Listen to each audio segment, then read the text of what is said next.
Hier, l'équipe satellite d'Aprilia, l'équipe américaine Trackhouse, a dévoilé sa livrée pour la saison 2025.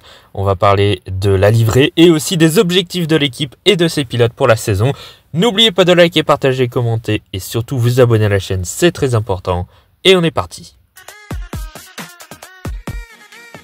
Tout d'abord la livrée. Trackhouse a changé de couleur pour cette saison 2025 par rapport à 2024.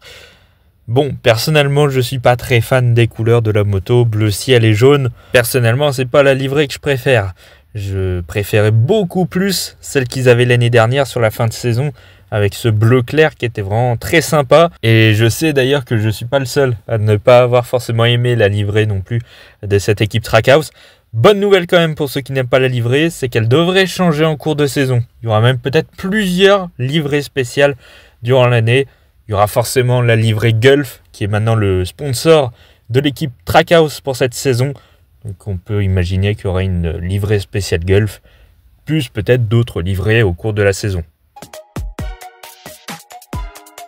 Cette année, c'est la deuxième saison de l'équipe Trackhouse en MotoGP. Je rappelle que l'équipe avait racheté l'équipe RNF qui avait été exclue du MotoGP. Trackhouse était donc devenu le team satellite d'Aprilia, équipe qui était basée surtout du côté de la NASCAR. Donc c'était un choix assez improbable, j'ai envie de dire. Bon, ça a été une première année assez compliquée quand même pour l'équipe, il n'y a pas eu de gros résultats. Fallait s'y attendre dans un certain sens quand même. En plus, ils ont bénéficié d'une Aprilia un peu moins performante que ces dernières saisons, donc pas de chance non plus. Ouais, ça a été assez compliqué. Et cette année, je ne suis pas non plus des plus optimistes. Il y a quand même quelques signes positifs pour l'équipe Trackhouse qui pourraient dire que l'équipe américaine pourrait avoir une bonne année. Déjà, c'est l'Aprilia, elle sera peut-être un peu plus compétitive que l'année précédente. Ça, pour le moment, on n'en sait rien. Tant qu'on n'a pas fait les tests de Sepang et surtout la première course de la saison en Thaïlande début mars, on ne pourra pas savoir. Mais il y a peut-être moyen quand même qu'Aprilia se rétracte un petit peu sur la performance de leur moto par rapport à la saison précédente, face à la concurrence surtout. La deuxième interrogation, c'est qu'ils ont réussi à embaucher Ayogura, champion du monde en Moto 2 la saison précédente. On ne connaît évidemment pas son niveau en MotoGP. Ça pourrait être une belle surprise. Qui sait, Ayogura pourra faire peut-être de belles choses. Ce serait gage de résultats pour l'équipe Trackhouse cette saison. Donc il y a plusieurs inconnus. Tout n'est pas noir pour l'équipe. Mais globalement, sur le papier en tout cas pour le moment, je me dis que Trackhouse ne va pas forcément beaucoup exister cette saison et qu'on les verra pas très souvent aux avant-postes cette année. Déjà, j'ai presque envie de dire, si l'équipe Trackhouse avec ses pilotes arrive déjà à rentrer plus souvent dans les top 10 en course, voire même peut-être top 5 au mieux, ce sera déjà pas si mal que ça en étant régulier. Ça pourrait déjà être une meilleure saison qu'en 2024 où ça a été beaucoup compliqué quand même de rentrer dans les points, ça a été difficile. C'est quand même assez compliqué de donner des réels objectifs à une équipe satellite. C'est pas elle qui développe la moto. La performance des pilotes, c'est le pilote s'il est performant ou pas. Donc l'équipe Trackhouse, elle prépare les motos, elle fait en sorte que les pilotes soient le mieux possible sur cette moto pour justement qu'ils soient les plus performants possibles. Donc c'est assez compliqué de donner des objectifs précis quand même à l'équipe. Voilà, s'ils arrivent en tout cas à faire performer les pilotes, ils arrivent à être dans le top 10 assez souvent dans la saison, je pense qu'on pourra dire déjà que la saison de Trackhouse est plus ou moins réussite. Ce sera déjà mieux que la saison précédente. Venons-en aux pilotes maintenant. Déjà Raúl Fernandez qui continue avec cette équipe pour la troisième année de suite. Alors dans la deuxième année pour Trackhouse, il était déjà chez RNF, l'ancien nom de l'équipe l'année précédente. Pour Raúl Fernandez, c'est un petit peu la même chose que chaque année. C'est s'améliorer constamment d'année en année. On le sent un peu meilleur petit à petit, saison après saison, ça va de mieux en mieux, mais c'est vraiment très léger. Il nous a toujours pas montré grand chose de sa carrière en MotoGP, qu'il a commencé en 2022 quand même. C'est donc quand même sa 4e année en MotoGP, et pour le moment, toujours pas de podium, très peu de top 5 de temps en temps. Il arrive encore à peine à rentrer dans les points sur certains grands prix. Donc son niveau de compétitivité, il n'est pas extraordinaire. Donc pour Raúl Fernandez, cette année, on n'en attend pas beaucoup de lui, en fait. Est-ce qu'il va réussir à tenir le rôle de leader de l'équipe Trackhouse face à son nouveau coéquipier Ayogura qui débarque en MotoGP? Ça serait quand même un énorme coup dur quand même de se faire battre d'entrée par son coéquipier qui est nouveau. Raúl Fernandez, voilà, pour le moment c'est lui le leader de l'équipe Trackhouse. Pour le moment en tout cas sur la pré-saison.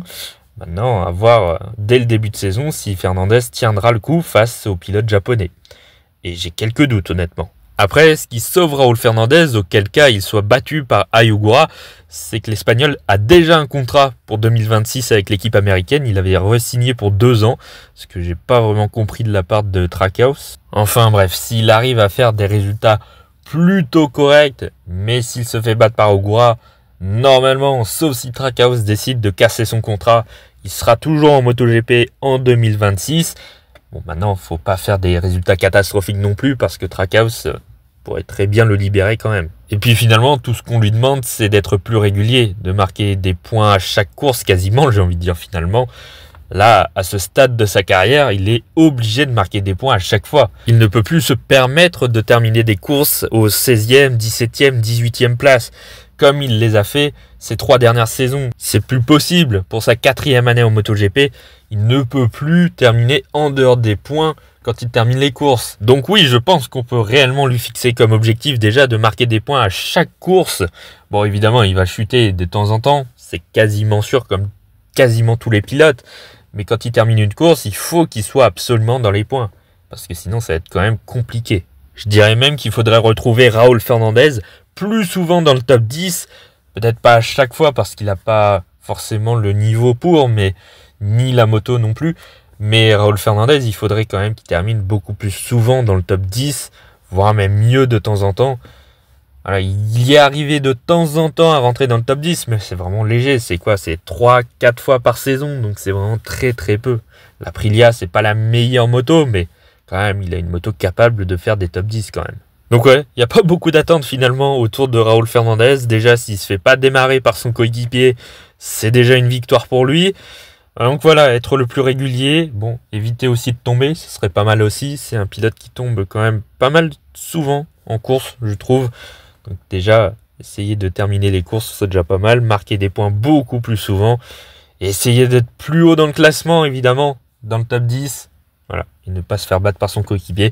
Ça va être les principaux objectifs finalement de Raúl Fernandez. Mais bon, j'en attends pas beaucoup finalement de l'Espagnol. Je pense pas qu'on le retrouvera dans les premières positions cette saison. Et de l'autre côté, Ayogura qui débute en MotoGP. Donc évidemment, le principal objectif, comme tous les rookies, c'est réussir à s'adapter à une MotoGP. Ce sera déjà une première victoire pour le japonais. La chance d'Ayogura pour débuter, c'est qu'il a une moto qui est plutôt correcte quand même avec l'Aprilia. C'est pas la meilleure moto du plateau, mais je pense qu'en 2025, ce sera peut-être la deuxième force, très loin derrière Ducati, encore une fois. Il y a quand même de grandes chances. Il y a moyen qu'avec les soucis de KTM, Aprilia passe devant l'équipe autrichienne. Donc, Ayogura devrait avoir plutôt une bonne moto cette saison. En plus, à ses côtés, il a un coéquipier, Raúl Fernandez, on vient d'en parler, qui n'est pas une référence. Donc, il y a clairement moyen de se montrer face à son coéquipier espagnol. Et donc, déjà, s'il termine devant Raúl Fernandez sur la plupart des courses cette saison, ce sera déjà plutôt bien. Après, difficile de juger comment Ayogura pourrait se débrouiller cette saison. On n'en sait rien, on ne connaît pas son potentiel en MotoGP. Il n'a fait que les tests de Barcelone en fin de saison, juste après le dernier Grand Prix de l'année, où il avait été plutôt pas trop mal. Maintenant, ça reste des tests. Avant ce début de saison 2025, je suis plutôt confiant sur le niveau de performance de Ayogura. Je pense que c'est un pilote qui peut être capable de marquer des points assez régulièrement. Est-ce qu'il réussira à rentrer dans le top 10 assez souvent dans la saison, voire même plus haut, qui sait? Je pense qu'il peut en être capable, du moins dans le top 10. Je pense qu'il en est capable. Maintenant, difficile de juger, forcément, vu qu'on n'a rien vu d'Ayogura en MotoGP pour le moment. Mais ouais, déjà s'adapter à la moto, s'il arrive à faire quelques performances de temps en temps durant la saison, c'est déjà pas mal. S'il arrive à battre son coéquipier Raúl Fernandez, ce sera déjà bien. Ce sera déjà des bons débuts pour Ayogura, rien que ça. Il est quand même pas dans la meilleure équipe non plus. L'équipe Trackhouse, elle est un petit peu en difficulté. C'est pas la meilleure équipe du plateau, donc c'est pas forcément super facile pour Ayogura. Mais en tout cas, c'est très intéressant de voir comment va se débrouiller le pilote japonais. J'ai plutôt des attentes plutôt optimistes envers le pilote champion Moto2 en titre. En tout cas, voilà, c'est la fin de cette vidéo. N'oubliez pas de liker, partager, commenter et surtout vous abonner à la chaîne, c'est très important comme d'habitude. Et nous, on se retrouve dans 2 jours, si je ne me trompe pas, pour le dévoilement de la livrée de l'Aprilia officielle, de l'équipe officielle, des objectifs de l'équipe, des objectifs des 2 pilotes. Et nous, on se retrouve dans 2 jours, du coup, pour la prochaine vidéo. À bientôt.